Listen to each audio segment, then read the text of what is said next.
back, everyone. Thank you so much for joining us today. We have had such an impactful day of learning about professional and personal development. And I know that for me personally, I've had a lot of things to really think about and to consider. And I hope that you've also found this to be very helpful and maybe challenging for you too, to really work on your professional growth. My name is Melanie Perry. I have been your host for today. I'm also the co-host of the First Case podcast, along with the perioperative clinical manager at Beyond Clean. And it's been my privilege and pleasure to be your host today and to learn right along with all of you. Also, I want to say a special thank you to Proper for making this event possible. Their interest in your professional development and their commitment to education has helped make this event happen today, and we are very thankful for that. And now finally, for our last session of the day, we are welcoming Sarah B. Cruz. And Sarah is the president and founder of Pre-Treat CSS. She's also the president of the Connecticut Sterile Processing Association of HSPA. And Sarah brings the industry to the front line by speaking and creating actionable educational content. She is ready to show the healthcare industry why sterile processing is the heart of the hospital. Her presentation today is Sterile Processing Foundations, Purposeful Professional Development. The time has come to create a professional foundation that will help sterile processing technicians gain real traction in their professional development. This session is going to discuss how sterile processing technicians can reach their goals and to have clear understandings of why they want to achieve them. Also, get ready to discover how a professional foundation is pivotal to the success, not only of our industry, but to the safety of our patients as well. So everyone join me, please, in welcoming Sarah B. Cruz to our virtual stage. Hi. Welcome.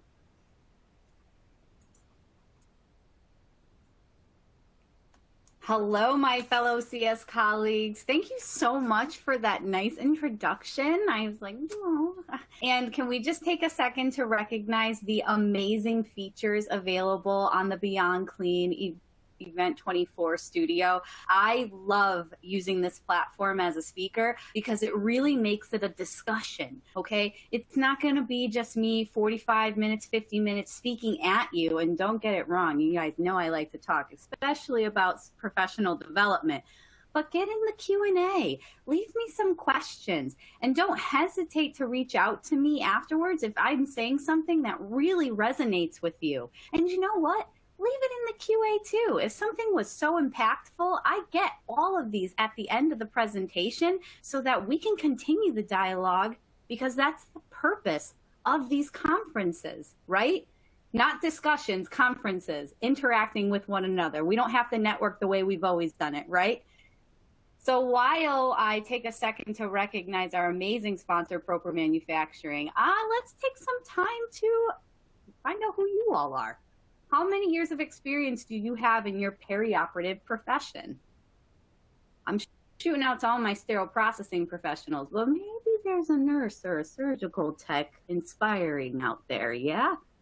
And really, big shout out to Proper Manufacturing for bringing all of this together today. I am a huge proponent, especially of Miss Jamie. She's phenomenal. Her presentation was top notch today.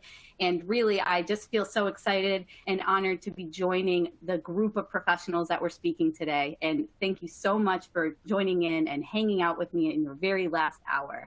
So just a couple more seconds on this poll, and then I'm going to share the results. No pressure or anything like that, okay? I usually do a countdown, and then everybody kind of rushes in the last second, okay? 3, 2, 1. Okay. Oh, yes. Okay, this is great. I really get excited when I see the difference in experience in the audience, and especially because you guys are my peers. I'm trying to connect with you. And the reason why I start this presentation with how many years of experience do you have, it's because sterile processing foundations and purposeful professional development can occur anytime you choose to. That's right. I saw some of my OG real MVPs out there with over 15 years of experience. You can decide today, right now, to make impactful, purposeful decisions in your professional development. And if you're out there and you only have 2 to 3 years and you've never even thought of that, That's okay too. You don't owe anyone an excuse to change how you present yourself professionally at any point in time. And I'm going to make sure that you have the quality management skills, a little bit of encouragement, and a good time creating the foundations necessary. I am Sterile Cruz. I am a professional development strategist and career mentor that helps sterile processing professionals onboard into their career mindset while creating objective-driven goals and clear physical indicators of success. We can put the CSS in our success and really onboard into the goals that we've wanted for joining this industry. I do a lot of other things, and I have a bunch of letters after my name, but honestly, all that means is I'm just a CSS nerd, okay? Sterile processing, 24/7, 365, unless my husband's like, can we take a break? And I'm like, never, no. So it feels really good to show up for the industry in this way, in speaking and writing and my local chapter and governance bodies, and also in my full-time position as an education program coordinator for a healthcare system in my state. Disclaimer though, all the opinions and views expressed in this presentation are an extension of me, Sterile Cruz. That's it. I mean, do you really need more though? I'm pretty sure I'm a lot already, right? So, but just keep in mind that even though I do all of these things and I work in all these different spaces, these are my thoughts, and they're not a representation of any of the companies or organizations that I associate with, okay? Let's just, you and me, let's keep it real. Let's talk about purposeful professional development. So today we're going to be talking about demonstrating emotional IQ. We will evaluate and incorporate the 5 aspects of why, 1, 2, 3, 4, 5, in professional development. We're going to use execute effective objective-driven goal planning, which is my favorite because you guys all know I love a little bit of action in my professional development. And we're going to examine the different types of mentorship. Ooh, touchy point there, maybe. Most importantly, at the end of today's presentation, you'll be able to define one's industry expertise within your sterile processing community. And the big point I want to drive home is that hope is not a strategy. Now, hope is very important to professional development. It's what drives us. It creates aspirations. It really makes that vision. And frankly, it's a great motivator. But when things get tough and you get stuck, stagnant, frustrated, you're reacting to the moments in front of you and you've lost sight of your professional aspirations and why you do what you do, hope won't bring you back there. Sound, objective-driven goals, professional ways to execute physical indicators of success and create foundations in why you deserve what you pointed out for yourself. That is an effective strategy for achieving professional development. So a lot of the topics I'm going to talk about today may be a little tough, you know, and I do want to commend everyone for choosing to check into the types of conversations in today's presentations. A lot of them call to the front ideas of self, personal views, the way we've always done it. Dun, dun, dun. So stick with me, and usually at the beginning of the presentation, it's a lot of philosophy, but I promise it'll lead to the actionable steps just before the end. So let's start talking about emotional intelligence. Emotional intelligence is a learned habit. Okay, so that means that you're not born with a certain level of emotional intelligence. It's usually something that grows and matures, very much like when a muscle. So when you work out, essentially the science behind exercising is that you're ripping muscles, micro ripping muscles, and then they're rebuilding themselves so that you're stronger, right? Now, with emotional intelligence and creating good habits, 1, by defining what good means, and 2, practicing them over and over again, ripping their muscles, flexing those muscles, you create a learned foundational habit. So, before I give away what emotional intelligence is in my own impressions, have you heard about emotional IQ before today? I mean, I'm going to click yes, and I'm going to put yes, but not what it means, because I believed that I had this idea of what I thought EQ or emotional intelligence was, and I didn't. Have you ever thought you knew something so well only to find out that maybe you probably should have researched it a little bit more? I think honestly, that's my biggest area of attention in my own professional development, right? So just full transparency. Have you heard of emotional IQ or EQ, emotional intelligence? Okay, am I gonna do the countdown? 3, 2, 1. Da, da, da. All right. Yeah, so I love the honest assessment in this answer. Big shout out to everybody that participated. Thank you again. The polls on the Beyond Clean platform is probably one of my favorite features to use as a speaker. It really makes me feel like I'm connecting with you. And let's see, yes, but not what it means. 16% said no. Okay, great. So we're kind of in like an in-between state. Some people are very sure of where they are, and some people are ready to come along for the ride, and that's great. I love it. So to understand what emotional intelligence is, we have to bring it back to what an intelligence quotient is, okay? So the idea of an intelligence quotient was abbreviated in 1912 by William Stern. He's a German doctor. If you're interested in more of this, it is listed in my references at the end of the slide deck.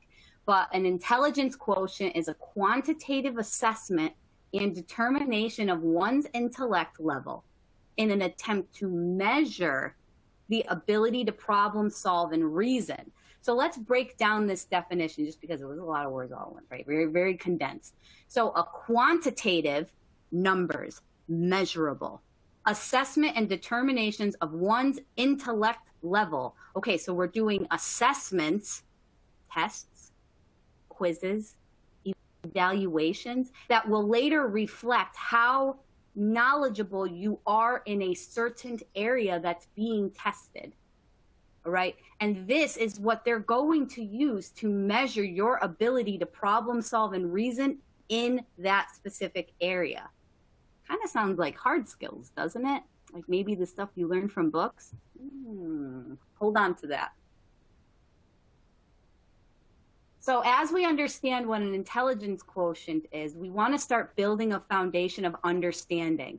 I like to make sure that when we're introducing new or revisited topics, we're applying them to real-day applications, because IQ doesn't start in sterile processing. Emotional intelligence didn't start in sterile processing. So linking it to current and more relevant practices, especially when we're working on our professional development, will make it more tangible and relatable. So thinking of IQ, we look at different things like visual processing. Sort of like how when you're evaluating someone doing something, you're visually processing what is happening, right? You're taking in what they're doing, digesting it, hopefully remembering it. That's the next one, right? That's my IQ issue. Hopefully remembering it so that you can later interpret it later, right, at a different time. Now, IQ is also relying upon a working memory. Because when you're in that assessment, right, and you're being evaluated for your cognitive ability to have a learned practice, memory is important. Now, memory is not just mental, it's also, physical memory, like emotion memory. Those are all things too, like tying your shoe. We could probably all tie our shoe with our eyes closed at this point in time. That's muscle memory. Fluid movements. So have you ever been learning a new dance routine? And you have to do 1, 2, 3, 4, and it's not really fluid at first, but then eventually you're doing it like you were born doing the bachata, right? No? So that is a demonstration of fluid movements and one's abilities to gain new hard skill application. It also includes quantitative reasoning. All right. So that means that we're taking in all the data, deciphering what is applicable and what is not. So now let's take that baseline understanding of how we apply IQ, not just in the sterile processing space, but into EQ, our emotional quotient. When we have a high level of an emotional quotient, we are able to identify emotions, right? It's kind of like being able to read between the lines. So if someone says, yeah, I'm having a good day, what does their facial expression look like? What's their posture? You're interpreting and identifying their emotions and linking them back to your own perceptions of what that means for you. You're also have a high level you're also addressing emotional quotient when you're relating to others, right? And that can be seen actually in someone's teamwork abilities. How are they cooperating with individuals? How are they producing? Are they connecting with someone over a different type of physical expression? Hey, I like your shirt. Or, are they having a deeper, more intellectual conversations about the meanings of life? The ability to relate to others, or almost raise our empathy levels to see where someone is coming from. You can also see an emotional quotient in social communication. So literally, the attitude and the way you perceive respect really do play into this, right? Not just posture, like we're relating to others and communicating, identifying emotions, but really in that social situation and how you're communicating with others. Now, I'm not here to say that an extrovert does it more effectively than an introvert. I'm not ready for that argument, but social communication is important in your emotional quotient. And then lastly, personal behavior.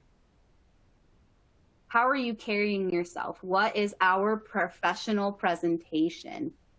What is the first impression that we're leaving when we enter a room, and what's the one that we're leaving when we're exiting a room? These are all taken into consideration when we're deciding, assessing, determining emotional quotient. So by textbook, an emotional quotient is the social ability that allows people to read theirs and others' emotions, discriminate amongst them, and use the information to guide their own thinking and behavior, right? So a high level of emotional quotient might actively address groupthink, going with the flow, or going with the crowd, depending on the mindset behind it, yeah? So let's break down this just a little bit more. The social ability that allows people to read theirs and other emotions, okay? So it's got to be more than just saying, I'm interpreting this person because of how they're standing, their facial expression, a variety, how they're breathing, are they sighing, what are they saying, but also your own emotions. Then discriminate amongst all that information that's being fed to you in that social situation, to use the information to guide how you're going to think about what's happening in front of you and the behavior that you will then carry out because of how you're perceiving a situation. Now, the big difference between intelligence quotient and emotional quotient, oh, it's a little tongue twister there, is self-awareness. Self-awareness is key to bridging the gap between an intelligent quotient and an emotional quotient. Because like I was kind of alluding to earlier, an intelligent quotient is a really great example of a hard skill. Now we're going to bring sterile processing into it, right? Hard skills are teachable abilities that pertain to a specific task or outline, yeah? So hard skills are, can you use an instrument tracking system? Can you assemble a set? Can you put your PPEs on in decontamination? I can literally create a checklist to determine if you are able to achieve these hard skills or successfully perform these hard skills, dare I say. Let's phrase it that way. So checklist, assessment, competencies, right? Everybody's favorite words, competencies. So in hard skills are very tangible, right? You can touch them, you can feel them, they're probably on a quiz.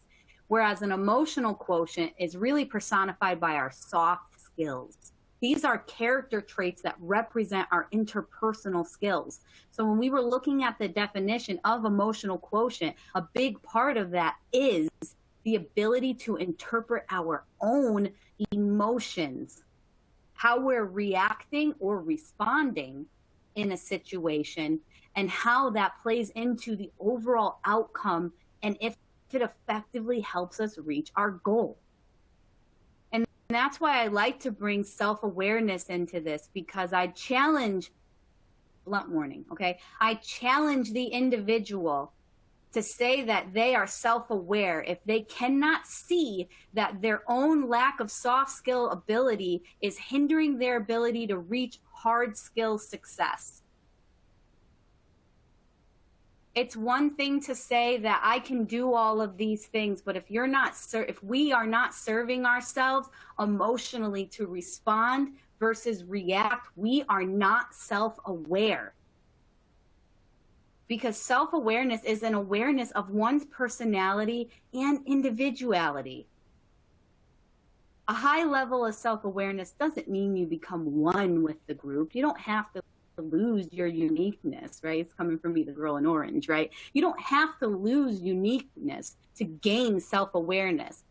But self-awareness challenges us to flex that muscle to become more aware of who we are and how we're responding or reacting in a situation that is challenging our emotional quotient.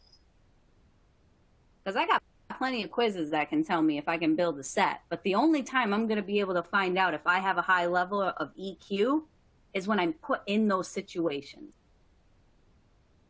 I'm here to show you that our emotional intelligence is quantifiable. It can be tangible, and we can create foundations that recognize it in our growth and purposeful development. You don't have to wait for the moment to learn that maybe you need some development in your emotional IQ. And I say you, but me, like we're all in this boat together. And honestly, the only way we're going to determine how to grow in our emotional quotient and our emotional intelligence, dare I say, is your why. So we're going to talk a little bit about how to define and quantify your why. A little philosophical, I know, but hear me out. Come with me. Do you have a why statement? Do you know what a why statement is? And it's okay if you've never heard of it before. That's totally all right. Listen, early professional, I wouldn't even call myself professional, early job mentality, Sarah Cruz, did not have a why statement. My why statement was very reflective on everybody else's issues besides myself, right? So what is your why statement? And do you have one? If you have a why statement, I'd love you to leave it in the Q&A so I can read it later. If it's not too personal, please, whatever keeps you engaged in your professional development, I'd love to learn about it. I'd love that. So I'm going to put, I think so. And if you have selected, I know it but can't act on it, don't worry. We're going to help you with that today. Just a couple more seconds on this, okay? And go. All right. Oh, okay, great. So about 40% of the group thinks they have a why statement. Okay, that's what's up. Very good. Not too sure. Oh, awesome. I'm going to recognize individuals that put that honest assessment and were really vulnerable in their professional development. Great job. And I don't know how, and I know it, but can't act on it. All right, let's do this. So when we start to think about defining our why, it can be really overwhelming. It certainly is personal. It can be daunting. And frankly, it's intimidating. I know that when I started to hear other people's whys, I used to compare a lot to my own why. I fell into comparisonitis, dare I say. I would measure my own why statement or why reasoning to someone else's because it was different than my own. And I'd automatically disenfranchise why I was doing what I was doing because it may have been different than the individual sharing it. Full transparency, I started sterile processing because I needed health insurance. That was my why. Very realistic. And my why started to crumble underneath me when I finally got a job and got health insurance. That why was no longer going to take me to that next level of my professional development, because why is for what reason or purpose we do something. We strive towards something. We go through the struggle and the learning. It's what gets us through all the hard stuff. Yeah. So oftentimes when we start to think about our why, we immediately criticize every aspect of it. Just pause. Don't fall into that trap. Come along with me, and I'm going to give you some tangible skills to make sure that you're defining your why and not comparing your why against someone else's. So there are 5 attributes of why. A lot of the times when somebody has a why, and let's take it back a little bit. I'm talking about why you're in sterile processing, right? Let's bring it to our profession, right? Why am I in sterile processing? All right. Or why, I'm not asking, why do I put up with that disgruntled coworker? Why do I always stay late from work? These are very good why questions, but these are not the why statements we're building out today. You can probably find your why statement in those questions. I am sure you have very strong core values if you find yourself dealing with a disgruntled employee all the time, right? I am sure that you have very strong profession attributes in your why if you find that you are always driving towards jumping from place to place to make more money, right? No tea or shade. Listen, that's a totally good reason. I've worked in 6 different healthcare facilities in my entire professional career. So there's nothing wrong with that. So as we start to bring this back into the 5 attributes of why, we all have that one why aspect that really shines. Okay, so let's go through each of the different attributes of why to figure out which one of these aspects shines brightest in you. So core values. Professionals that have a very strong core value in their why usually demonstrate the learned habits and presentations that have a lot of moral and ethical upbringing, right? So like if you are the type of person that holds open a door for an elderly person because that's what your mom taught you to do or your family member taught you to do, you may have strong core values in that purpose. So if you have strong core values in sterile processing, you may want to ask yourself, why do people thank me? And make a list. A lot of the times trying to figure out which one of these really resonates with you, if something doesn't pop out right away, is just making a list under each of the ones and seeing which one had the longest. Now, if you find you may have a strong professional aspect in your why, if you are driven by extrinsic motivation, okay? Now, I don't believe that extrinsic motivation or intrinsic motivation is a versus. You need both in our professional development. And like I said, there's nothing wrong with wanting to get paid more for what you do. No shame in that game, okay? But if you find that you are very profession driven, you are moving from place to place because you want to reach that next level of your professional development, whether it's for a pay raise, a different title, that may be an example of profession. So you might want to ask yourself, does the way you present yourself align with consistency?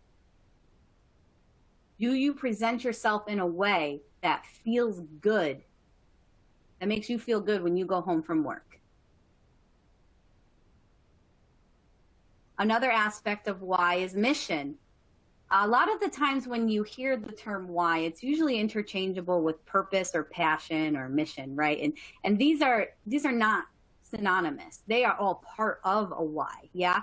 So when you are mission driven, that means that you're doing something for your own purpose and gain, right? Now, it's important that you understand that this scope of mission is for self, okay? So what does sterile processing need in your opinion? If you were to add anything to sterile processing, what would it be?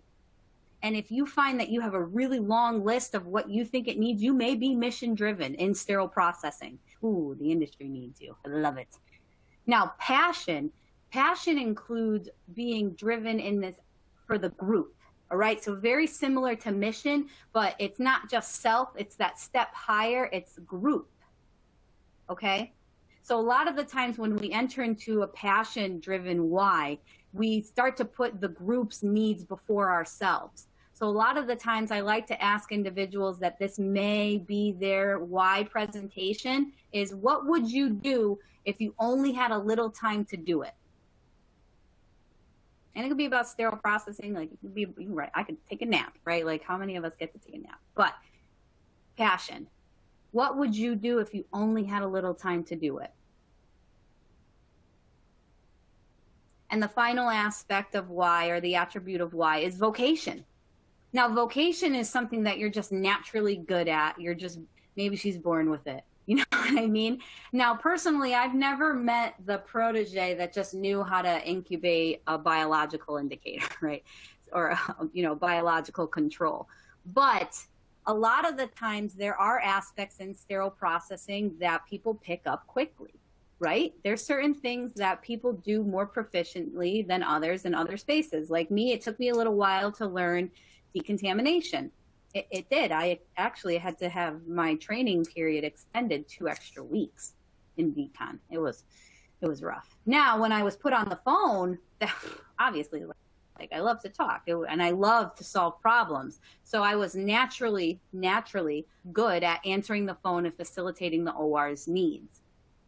So I like to ask professionals that are considering vocation as their strong attribute of why, with what gives you the feeling of usefulness. And if the items that you list underneath them are characteristics of yourself, you may have very strong vocation in your why. So now that we understand all the right tools, dare I say, this quest can take a turn for the worse before we even have a chance to start. That's because there's this misconception that there's only one. You need 5. You need all 5 of these attributes to make a why statement. You're like, Sarah, I just spent all this time trying to figure out what one I was strong enough at, and now you're telling me I need 5? Yes, you need 5. So there's going to be the 1, maybe 2, that really resonate with you, and they're going to really lead the way. Now, how you supplement, grow, develop, contribute to your remaining why attributes that may not have really resonated with you, that is where the professional development and progress is really going to lie. Those are going to be the parts of ourselves that we hone and sharpen with the help of others. It's important to play to your strengths, just like Jamie was talking about. You can lean on others to support you in places that you're not naturally good at or used to going. Play to your strengths. Recognize where you are the strongest. Incorporate the remaining just so you can understand where you might need to grow. I'm not asking you to be a pro at it. It's not, and then understand your why.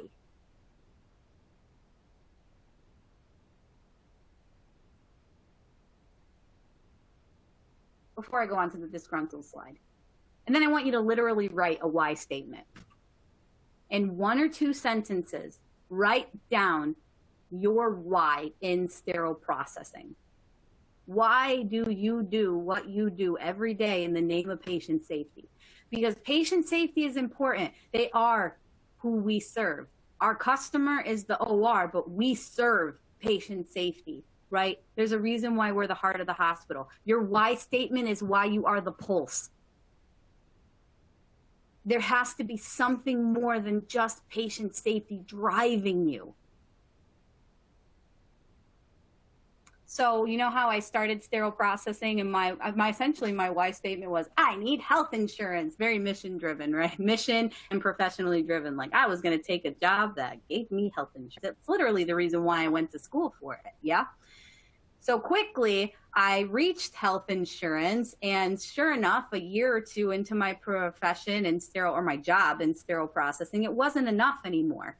I had achieved the only goal I came in for, and I was starting to feel stuck and stagnant and frustrated frustrated because I had no aspirations to grow or go anywhere else in sterile processing.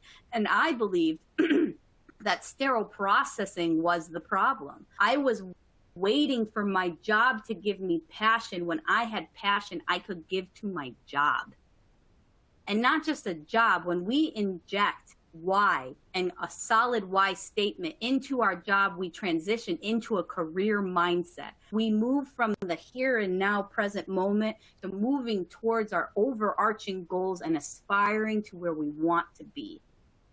My current why statement includes getting a bachelor's degree in sterile processing. I don't know how I'm going to do that, but in the meantime, I'm going to make sure that sterile processing professionals are seen as the industry and are seen for the professionals that they are in the healthcare space.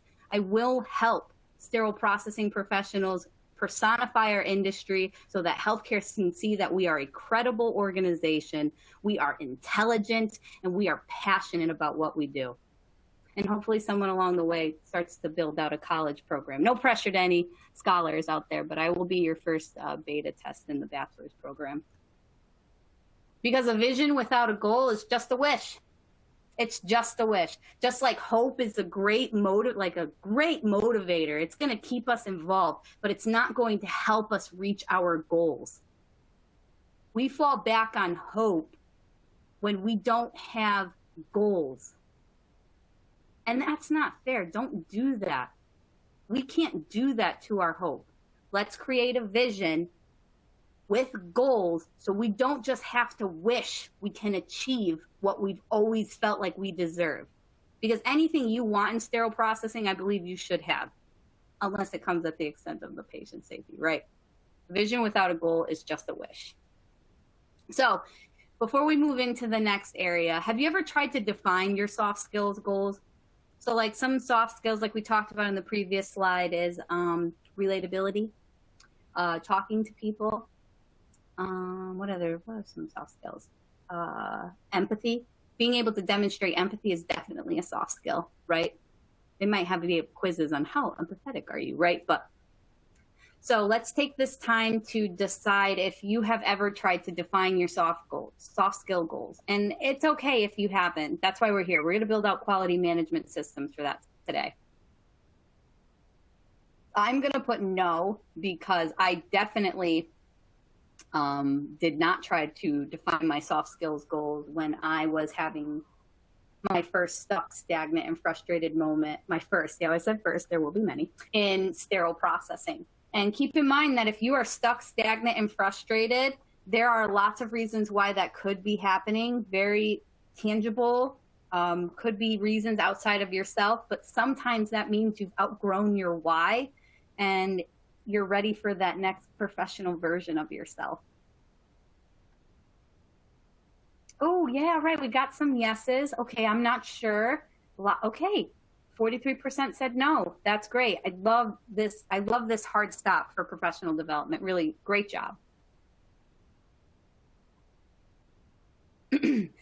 So we're going to quantify emotional intelligence. And this is where that phrase comes in, create physical indicators of success. Because emotional intelligence and soft skills are vital to our professional success, right? It's important to be good technicians. Don't get me wrong. I will never downplay the effectiveness of someone who's very good at being a tech, right? But making sure we become the tech we want to be is defined by our emotional intelligence. So let's create some real clear, we're making physical indicators of success, tangible ways to see that we are on track towards achieving what we want professionally. So we do that by creating objective-driven goals. This is going to help us make small skills transferable so that we have tangible ways to quantify their relevance. Objective-driven goals turn intention into action with tangible ways to gauge progress, and determination. So an objective is the thing aimed at or sought after. And a goal is the objective of ambition or efforts, right? So a lot of the times, let's take a look at our checklist, right? If you are a checklist person, I'm not a checklist person. I'm not a to-do list. I call them a to-don't list. But if you are, cool beans. So if you have a checklist, each line is an objective you're trying to achieve, right? Because the goal is to complete that checklist, right? A lot of the times people are like, oh, okay, goals are things that I'm checking off my list. No, those are your objectives. Objectives feed into goals. And the one aspect that makes us able to achieve objectives in our goals is drive. Drive is motivated to do or achieve. Notice how it's not hope. All right. So drive is built on that why statement. Again, I can't define that for you, but why you do what you do feeds back into that sweeping statement that we just worked on the previous slide. So this is where we begin to assess and track the soft skills in our emotional IQ. We are going to start building out what drive looks like so that we can map objective-driven goals. All right, so check it out. This is a objective-driven, or I call it a career-driven conversation session that I have in one-on-one mentorships. And this is the general template. You can put it however you want, but let's go over some of the key aspects for this. So you're going to put your name at the top. You can put your future title or your current title, but the one thing I want to encourage is put the date in which you're working this in, not the end date. Okay, so you shouldn't have a specific day and a year. You should probably have a time range, like 6 months to 1 year, 1 year to 2 year. And the thing I want to point out about a date and a time frame is that this is arbitrary. Like, where are we even getting 1 year from? I'm just grabbing it out of the air and here you go, 1 year, right? So time is allowed to change, especially as you're going in your goal setting and you're actually achieving your objectives to reach your goals with your milestones. You may find along the way that you're populating this with more and more because you're having different opportunities open to you. I want to make sure that you write down your why statement here. And then list your resources. List resources here and here. Resources are very much those hard, tangible aspects. So if you are trying to achieve certification, right, your resources may include money. You're going to need money for a book, right? A book, right? A computer to sign up for the tests, a ride to the testing center. A lot of the times we overlook the things that we'll need while we're achieving our objective-driven goals because we're getting so caught up in the hope of achieving them, right? So make sure you build out your resources. Money is a very real thing, okay? Also, list your supports. List your support here and here. Support is very important in this endeavor. We're all going to do an exercise right now. Ready? I don't know if you guys can all see. I think you guys can all see me through this little camera, right? Put your, whatever hand you write with, your dominant hand, put it out in front of you, palm facing you. All right? Take that hand and bring it up behind your head. And then pat back accordingly. Everybody feel that? That's the weight of your own hand on your back. You have to be your biggest fan in this process. It fights imposter syndrome. It makes sure that you're always engaging with ourselves while we work on these difficult tasks, because a lot of the times when we're trying to achieve our goals, we're going to realize that we may be the ones getting in our own way. As we start to raise levels of self-awareness, we are going to become very aware of the parts of ourselves that probably weren't serving us. Be your biggest fan. You can also list the support of your online community, LinkedIn, industry professionals that you hang out with. If you do not have a LinkedIn yet, get one and connect with me. You already got a friend on it, right? And I'm sure Beyond Clean and Proper Manufacturing will be your friend too, right? They've got like 10,000 followers. They're going to be your buddies. All right. So after you've listed your why statement, your resources, and your support, let's take a look at this timeline. I use that term loosely because the only reason why this arrow is straight is so that it fits on the paper. Keep in mind that in your goal setting, everything looks very A to B. right? A, B, C, D, E, right? But in your actual execution, it's not. It's a mess. It's a mess. If you go on my Instagram, you'll see all the flops that have ever taken place while trying to become this professional version of myself, Sarah B. Cruz, dare I say. All right. So if you ever need a good laugh about how I missed a very important meeting because I showed up to the room at the wrong time, it's on there. If you need to see a moment where I was offered a job opportunity and turned it down, it's on there. There's flops, and they are there for you to demonstrate that it's not linear. Professional development is not a straight line. Be kind to yourself. Remember, pat the back, okay? And if you've got a significant other or a really great family, or you have your chosen family out there, that's what's up. Make sure you recognize them for supporting you in this endeavor. All right, so at the bottom, we're going to list our start point. Be honest with yourself. All right, really write where you're starting from. That may be how many years of experience you have, your current certifications, or if you know that you have some glaring defects that you're trying to work on already, list them. No one's going to read this. I'll read it if you want to. You can send it to me. My email address is at the end. We can talk about it. But no one has to read this. This is for you.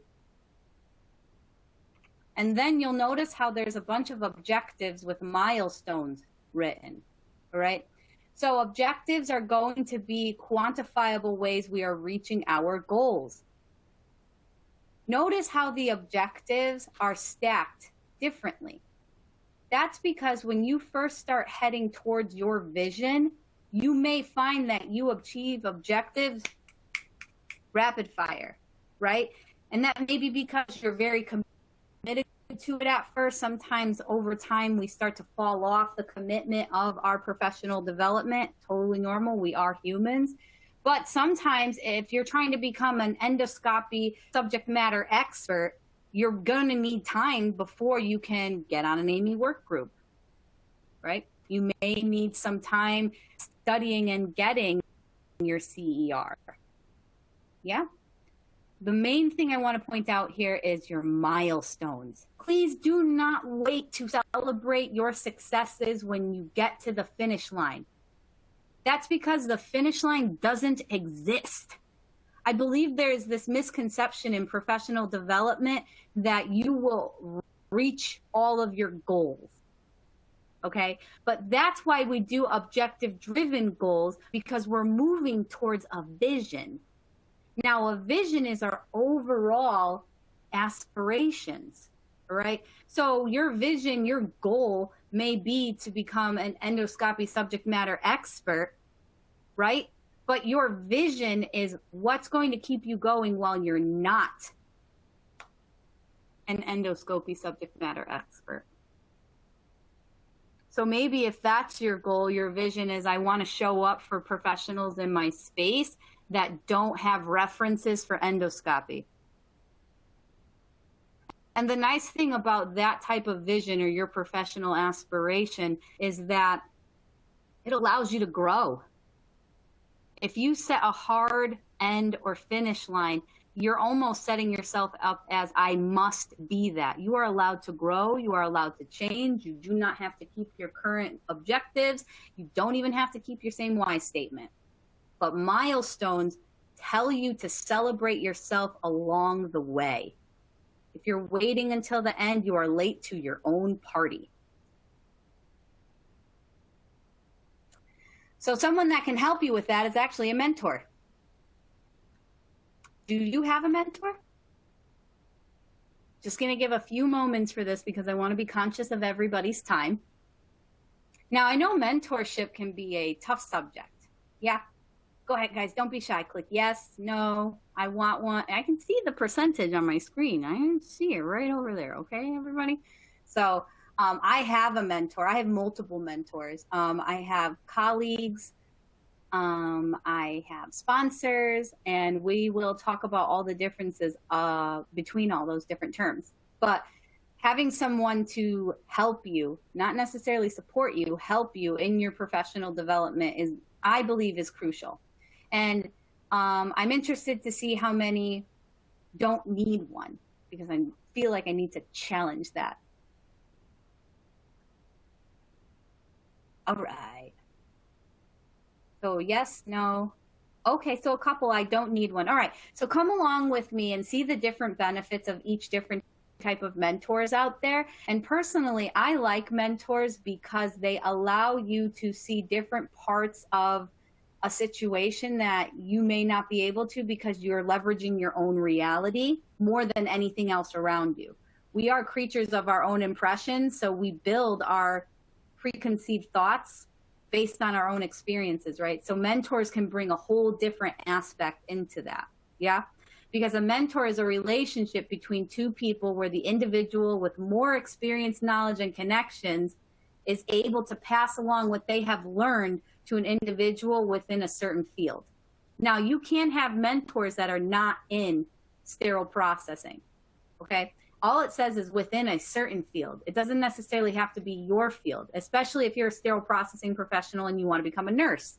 You may not know you want to become a nurse until you meet someone that helps you define that goal. And you're not just limited to the individuals in your department, right? So being able to survey our possibilities for individuals that we can build a relationship with is crucial to being able to identify with that mentor.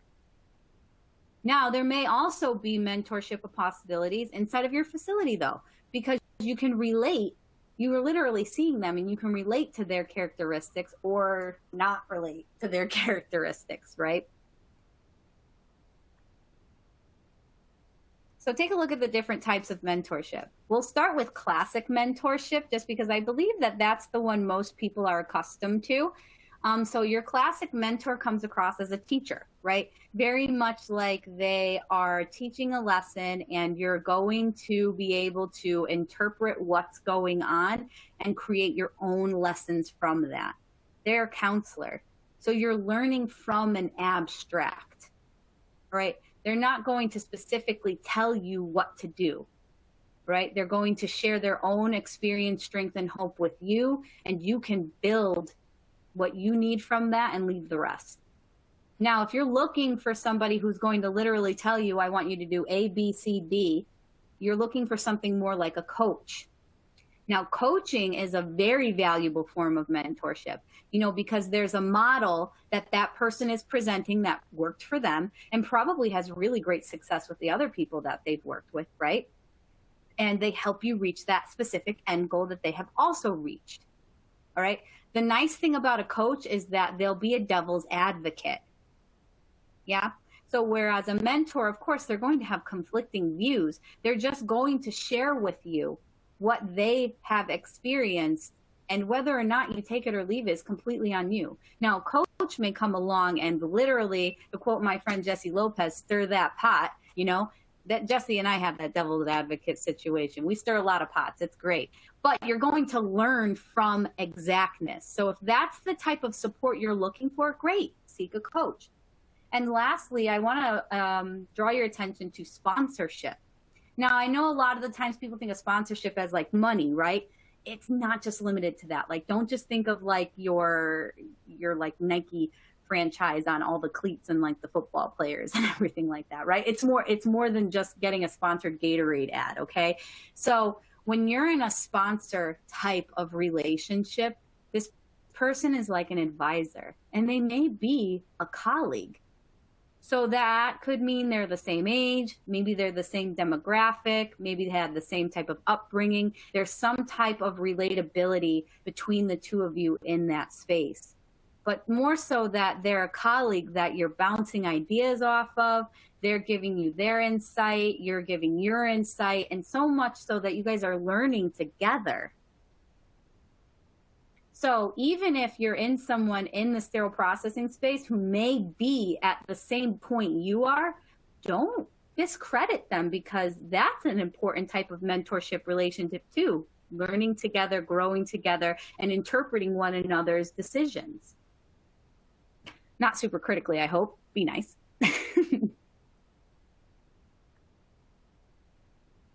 So as we move through the end of the presentation, we were able to look at sterile processing foundations and purposeful professional development. We demonstrated purposefulness by being able to define emotional IQ. We were able to evaluate and incorporate the 5 aspects of why into our professional development. We executed effective, objective-driven goal planning. We've examined the different types of mentorship, and then we defined one's industry expertise within the sterile processing community. Hang on a second. We did not do that last one. Well, that's because it's yours. You have to define your industry expertise in sterile processing, right? Because it's so overwhelmingly important that you feed our industry knowledge pipelines. Without you, our pipelines will be dry. Your ideas, your thoughts, your ideas, execution, anything is important because it helps us decide what is going to work in our space. Do not wait to be perfect before you present your knowledge that we may so desperately need. And hopefully today's presentation armed you with the ability to create purposeful professional development that will encourage you to that point where you can post on LinkedIn. You can share a point and not fall into the trap of a Facebook argument, right? You can become that voice in your department that people want to go to because you listen and you offer sound advice about sterile processing. You're not anybody's therapist, right? But please, if you want to define your subject matter or your industry expertise in sterile processing, purposeful professional development will help you do that. Thank you all so much for participating and hanging out with me today. I feel so honored ending the presentation. What a great group of individuals. I love sterile processing and all my colleagues in it. If you need to ever get a hold of me for any reason, I am on all social media at Pretreat CSS, except for Facebook where it's CSS Pretreat because I definitely messed up my first Facebook and I can't delete it. Professional development, right? Thank you. That was wonderful, Sarah. That was so good. We have just a couple of minutes. If any of you have a quick question that you want to throw out to Sarah, you can throw it in that Q&A box real quick and we'll catch it if you've got it. We've seen a lot of comments and a lot of interaction throughout this presentation, and just like the rest of the day, all of your interaction has helped make this more than just somebody speaking at us, but all of us participating together, and that's really where we grow and learn. So thank you for your participation in this conference today. And Sarah, I always learn from you every time I hear you do a presentation, and today was no different. So thank you so much for your contribution to our conference today. I also want to pass along a huge thank you to Proper Manufacturing. You made this possible today, and we are deeply appreciative. So thank you for your sponsorship today. Yes, thank you so much. And also, like I've already said today, thank you for attending. All of you made this possible as well by being here and learning and putting your professional development as a priority and spending your day with us. And we are thankful for that. If you have any questions about getting your CE certificate, look in that downloadable resources window and there are instructions, but you should be redirected to that conference survey after we close out this session, and you'll be able to get it to take the test and then get your certificate then. Sessions are now going to be available on demand. Share and share alike and send to more of your colleagues to help them grow as well. And we will see you next time. Thank you all for joining us. Bye. Bye.